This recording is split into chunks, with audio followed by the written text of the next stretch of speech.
మంచిర్యాల జిల్లా కేంద్రంలోని ఓ ప్రైవేట్ ఆసుపత్రి ఎదుట మృతదేహంతో బంధువులు ఆందోళన చేపట్టారు. మంచిర్యాల జిల్లా వేంపల్లి గ్రామానికి చెందిన రవితేజ ప్రైవేట్ ఉద్యోగం చేస్తున్నాడు. జ్వరం రావడంతో హైదరాబాద్లో ఆర్ఎంపీ వైద్యుడు వద్ద ఇంజెక్షన్ వేయించుకున్నాడు. అది గడ్డగా మారడంతో మంచిర్యాలలోని సన్ హాస్పిటల్లో వైద్యం కోసం వెళితే శస్త్రచికిత్స చేసి తొలగించి వైద్యం చేశారు. శస్త్రచికిత్స అనంతరం రవితేజ పరిస్థితి విషమించడంతో హుటాహుటిన హైదరాబాద్కు తరలించారు. మార్గమధ్యంలోనే మృతి చెందినట్లు వైద్యులు ధృవీకరించడంతో శస్త్రచికిత్స వికటించడం వల్లే మృతి చెందాడని ఆరోపిస్తూ మంచిర్యాలలోని సన్ ఆసుపత్రి ఎదుట మృతదేహంతో బంధువులు ఆందోళన చేశారు. పోలీసులు సంఘటన స్థలానికి చేరుకొని దర్యాప్తు చేస్తున్నారు.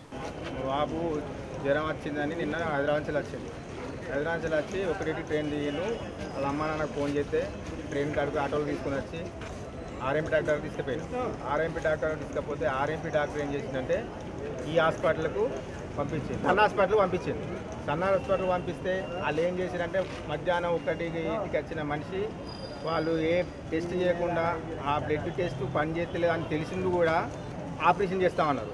ఆపరేషన్ చేస్తామంటే మరి బ్లడ్ ఉన్నదా లేదా ఎలాంటిది మాకు ఏం చెప్పలేదు. ఆపరేషన్ చేసారు. ఆపరేషన్ చేసినాక తర్వాత ఏమైంది, మళ్ళీ వాళ్ళు హైదరాబాద్ రాశారు. మాకు అట్లా కూడా ఏంటి, మరి బ్లడ్ లేదు, బ్లడ్ ఎక్కియాలి, మరి బ్లడ్ తీసుకురారి, మరి అక్కడికి పోయాక ఉంటుందా ఉండదా అది కూడా మాకు ఎలాంటి విషయం చెప్పలేదు. సరే హైదరాబాద్ పంపించాను. హైదరాబాద్ పంపితే హైదరాబాద్ పోతాను. బిల్లు మొత్తం పేడ్ చేసినాం. పైసలు ఇయ్యరా కూడా బయటకు పంపించారు. 2 గంటలు పైసల గురించి సతాయించారు. మేము లోకల్నే ఉన్నాం, తక్కువ పడి వేరేతో పంపిస్తా అన్న కూడా మమ్మల్ని విడిచిపెట్టలేదు. 2 గంటల సేపు సతాయించారు. అయినా మళ్ళీ వేరే తీసుకొచ్చి డబ్బులు కట్టినాం. డబ్బులు కట్టి 10 గంటలకు మమ్మల్ని బయటకు పంపించారు. హైదరాబాద్ తీసుకపోతే హైదరాబాద్లో అక్కడ ఆ డాక్టర్లు చూసారు. ఈ రిపోర్ట్లన్నీ చూసి ఈ సర్జరీ ఎవరు చేసారు.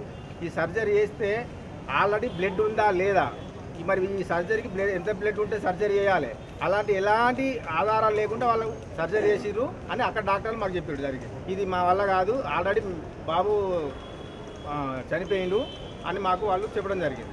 వాళ్ళ రిపోర్ట్లు అన్నీ తీసుకొని ఇక్కడికి పట్టుకొచ్చి మరి ఇలాంటి నిర్లక్ష్యం చేసేందుకు, ఇలా ప్రాణాలు తీసుకునేందుకు కరెక్ట్ డాక్టర్ తీసుకురావాలి. వీళ్ళకి సర్జరీ చేసిన డాక్టరే లేడు, మరి సర్జరీ లేనప్పుడు వీళ్ళు ఎందుకు పట్టాలి అని మాకు న్యాయం కావాలని మేము ఇక్కడ వచ్చి శవాన్ని తీసుకొచ్చి హాస్పిటల్ వేసి మేము న్యాయం గురించి పోరాడతాం.